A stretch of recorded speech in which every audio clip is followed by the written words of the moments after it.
What's up everyone, it's 𝐒𝐿𝐾 back with another video. I know it's been a really long time since I filmed on this channel. It's been over a month since I've put out any YouTube content, and I haven't really been putting out that much content on Snapchat or Instagram either. If y'all want to follow that, go ahead. There'll be links in the description, and also put up on the screen at @Simeon_Karosky on both Snapchat and Instagram. So yeah, I've been really lacking on content. But I'm really trying to veer more towards quality over quantity when it comes to this channel, and I'm trying to work on getting a new camera. I've got a lot of projects going on that are also going to intertwine with this channel. Apparel coming out towards 10,000 subscribers, so I still want to make this channel big and really put a lot of effort into it. It's just going to take a little bit of time and consistency, but I'm looking forward to really kicking that off and getting started pretty soon. But when it comes to this video, it's going to be a lot of very informative information for a lot of y'all that are about to join a military branch, or specifically the Marine Corps. And we're going to be going over the topic, is the Marine Corps the smartest military branch? So let's go ahead and dive right into it. So right off the bat, just as a disclaimer, before we hop into this video, everything I say in this video does not directly represent the Marine Corps. These are just my opinions as a military member, and I'm just trying to share information with future military members and future Marines to get you just further educated about your situation and to make the best choice possible when you're determining what branch or anything like that. I love to give unbiased opinions. I'm still in the early stages of my career. I've just passed 1 year mark, but I really like to give out some information to just help y'all make the decision y'all want, so that y'all can enjoy y'all's military career and make the best decision for your life. So the topic, as I said, is going to be, is the Marine Corps the smartest military branch? And this is going to get a lot of controversy, but hold up, don't get too crazy. I know it's going to cause a lot of controversy because everyone says, oh, the Navy is a smarter branch. The Air Force is a smarter branch. The Army is a smarter branch. They always do that. They like to downplay the Marine Corps and say that it's towards the lower end. I always get the questions, hey, don't Marines just eat crayons? Don't dumb people join the Marine Corps? It's a bunch of nonsense. And I just want to share a lot of different topics and factors that play into this, and to kind of justify the Marine Corps in this way, and share why there's actually a lot of smart and intelligent members in the Marine Corps and any other branch all across the board, and it doesn't really depend on the branch when it comes to who's smart and who's not. It depends on the section of the branch, and that's what's going to happen. That's what I'm going to talk about in this first topic I'm going to go over, and that's going to be, when you join any branch and you go to MEPS and you take your ASVAB, which is the test that every military member is going to have to take before they actually enter the branch to see what jobs they qualify for. Now, when you go to take that, all across the board, it's pretty similar. It's going to be pretty similar for who qualifies. It's not a drastic difference. Marine Corps, low 30s is the score. Somewhere in the low 30s. I'm not going to say the exact one because I don't know what it is. Navy, low 30s. Army, low 30s.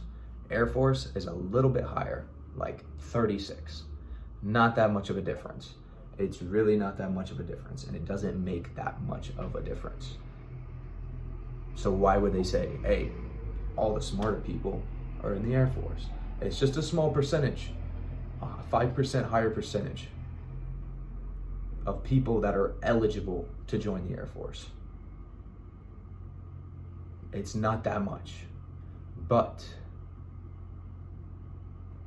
I can say for sure, it's not depending on the branch. Yes, the Air Force might have overall a higher percentage of more intelligent people than other branches, but it's not about the branch, it's about the job field. It's about the section within the branch. So when you go to qualified MEPS and say you score a 50, you can join any branch with a 50. That's really not that good of a score. That's pretty low, in my opinion. A 50 is not that great, but you can join the Air Force with a 50. But it's what section you go in. So say you go motor T, and you score 50, and you go motor T, which across a lot of branches, motor transportation is on the lower end because it has a high demand and of people needed for it, and it's also on the lower scale of qualification. On average, you're not going to have as many smart people in that field. Yes, there's going to be a lot of smart people in that field. Don't get me wrong. Some test isn't going to determine that fully, but overall, there's going to be a lot less smarter people in that field. Now, if you go aviation, intel, the ones that have a very, very, very, very high qualification, like you have to score pretty high on your test in order to get those jobs all across the branch. You have to get a higher score.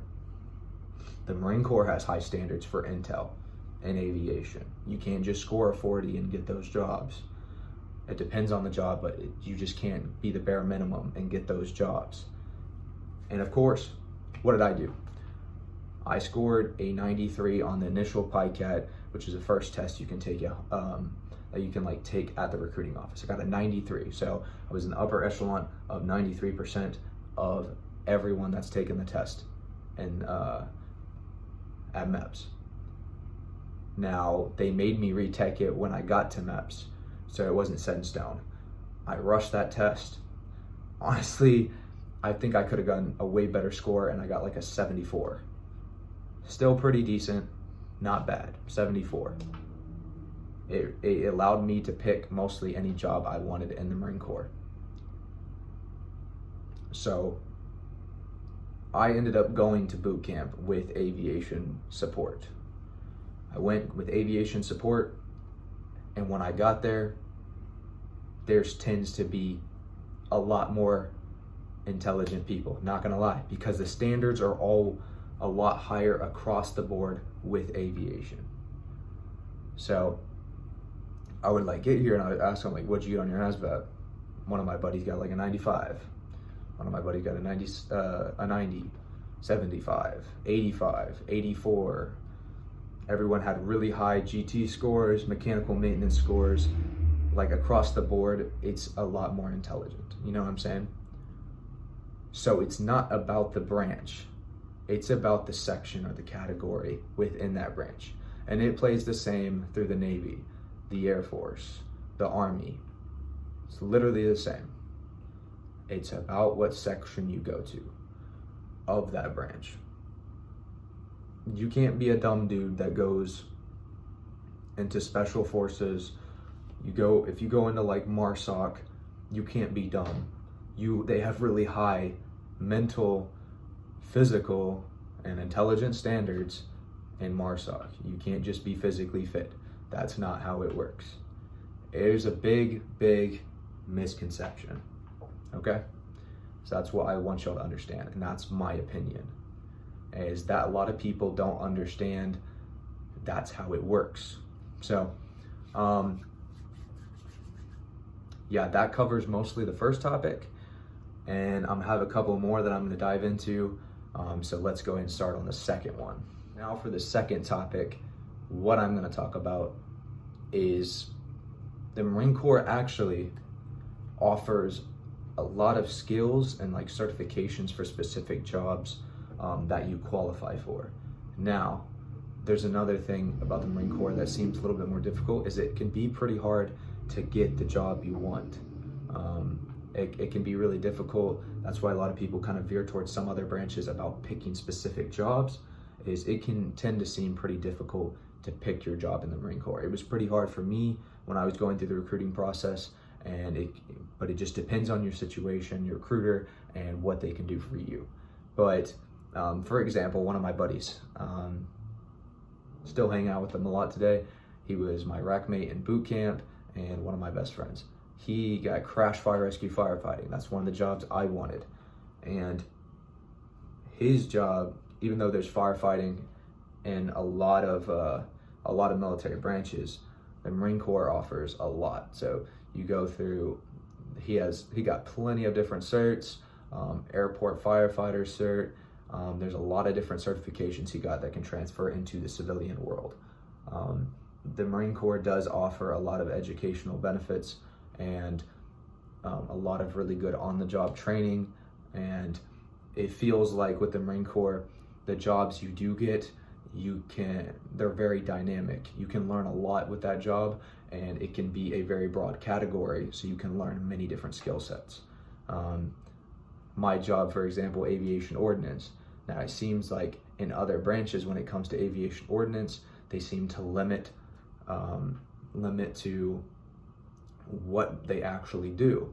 They have a lot more other jobs fill in the gaps to complete the mission. And aviation ordnance in the Marine Corps, they give us more responsibility to do a lot of extra stuff, not just mess with. So if you don't know what aviation ordnance is, it's working with ordnance, bombs, missiles, and stuff that go onto aircraft, specific aircraft. In my case, it would be the F-35. So when it comes to other branches, as I've observed, it's not as broad of a category when it comes to aviation ordnance, and they might not do as much as the Marines do with the aircraft. We actually get to do a lot with the aircraft as ordnance in the Marine Corps. There's a lot of different skill sets and a lot of different qualifications we can get. And as I said, it just depends on the section of the job you choose, but it seems like if you get a pretty good section where you're trying to find value in the Marine Corps, surrounding yourself with intelligent people, then it will work out perfectly fine for you. And let's go ahead and hop right into the third topic, and that's going to be the Marine Corps. Why some people tend to say that they're not as intelligent is the recruiters are very welcoming and straightforward and always try to get as many applicants as possible. They really will go after anyone. That's what people say. So as long as they qualify and have the standards to make it through MEPS and join the Marine Corps. And a lot of people say that the Air Force recruiters, it's really hard to find them. You have to set an appointment. You can't just walk into the station and talk to them, talk to Air Force recruiters. The standards are going to be a lot higher on as far as your test, intellectual level, all that with the Air Force. A lot of people say that, which it is honestly true. It seems like it is pretty hard to talk to an Air Force recruiter and actually get them to start the process really quick for your military career. But overall, that's another reason why people tend to say that the Marine Corps isn't as smart of a branch, is because it's easy to get it started. It's easy to start the process for the Marine Corps. But yeah, I hope you all enjoyed this video. There's a lot more I could talk about with this topic. Obviously, I didn't go over who's the smartest branch. I don't have an opinion on it. I'm just trying to tell you why I think the Marine Corps does have value. And if you want to be surrounded by more intelligent people, think about the section you go into in the Marine Corps. There's always going to be smart people in every section, whether it's infantry, motor T, admin, aviation, intel. There's going to be some smart people, but there's also going to be people that slip through the cracks and aren't that smart, and that there's always going to be a big balance, you know? So just think about what you want to do. If you score high on the ASVAB, don't just say, oh, I scored too high to join the Marine Corps. That's not true. There's a lot of things you can do in the Marine Corps that provides a lot of good skills and training. But if you want to join the Air Force, the Navy, Army, so be it. It's your career. It's up to you. I hope you make the decision that's good for you. So thank you all so much for watching. I'm going to go ahead and talk about some of the stuff from earlier in the video when it comes to the future of this channel, if you'll want to keep watching. So I'm coming out with an apparel brand, at 10K, and it's called Temperance Apparel. Go into the link in the description if you want to follow the Instagram page. That's going to give updates for that. Temperance is going to be based on the awareness of addiction. So this is something that's really important to me, and I feel like is thrown away and tossed aside is the awareness for addiction. And I think it's really important that everyone tosses out specific addictions in their life so that they can actually try to perform the goals or try to reach goals that they're trying to go for in 2021. Is that addiction takes us away from a lot of our goals, and it stops us from it just really stops us from doing what we want to do in life, you know? So whether it's something like drinking, smoking, anything like that that's really preventing you from moving forward and accomplishing your goals, I'm challenging you to try to quit one of those and make progress towards your career, your future, or anything you want to do, whether it's getting healthier or being better financial, anything like that. So that's going to be the whole message behind Temperance Apparel. It's going to be the awareness of addiction, and I hope you'll end up supporting it in the future. Thank y'all so much for watching, and I'll see y'all next time.